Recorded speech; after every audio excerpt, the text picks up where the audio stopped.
Hello and welcome to the fourth video of the 100 Days Challenge where I'll try to build projects in public. In the past two videos I've been sharing how I added the multi-language support in the reordle game, but then something I was missing is the stats. I think it's very important that when you build a project you want to know how many people is using it and that you can have some statistics and then take some actions based on that. So to do that, basically I have a table in database since I created that, where you can see that I store how many games have been solved per day and how many games have been started. That was until yesterday it was like that. It's just one or two games and it's always me in different incognito modes.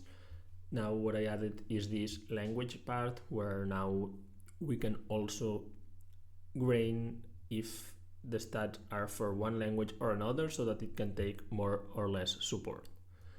With that in mind, I also built an application visualization page that you can see here in the URL that this URL will change, so I'm not sharing this here so that this still remains a bit private while I work on that. But basically it allows you to find which day you want to take statistics from.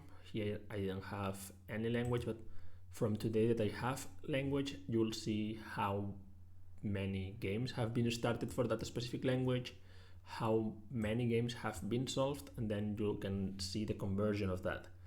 Then if there was more games, for example, in English, we could see that if I go to reordle.com and I refresh to get the latest changes, if I go to English, I'll just try to do the first movement and automatically the next time I access here I already have one entry because there's one start for the English part. And here you can see that the total just take into account both languages to see how the game goes. I think that this is interesting, but yet we only have one game that it's me, and I think that I would need to focus on getting more users into it.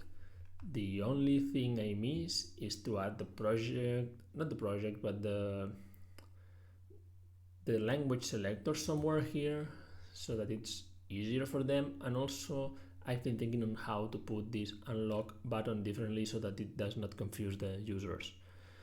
So tomorrow I'll try to fix those two things, and with that I'll focus then on trying to make some advertisement or something so that I can get some users to play it and then get more feedback and try to iterate over it. Today the video is shorter, but yeah, that was all I did today and what I have planned for tomorrow. See you tomorrow in the next video.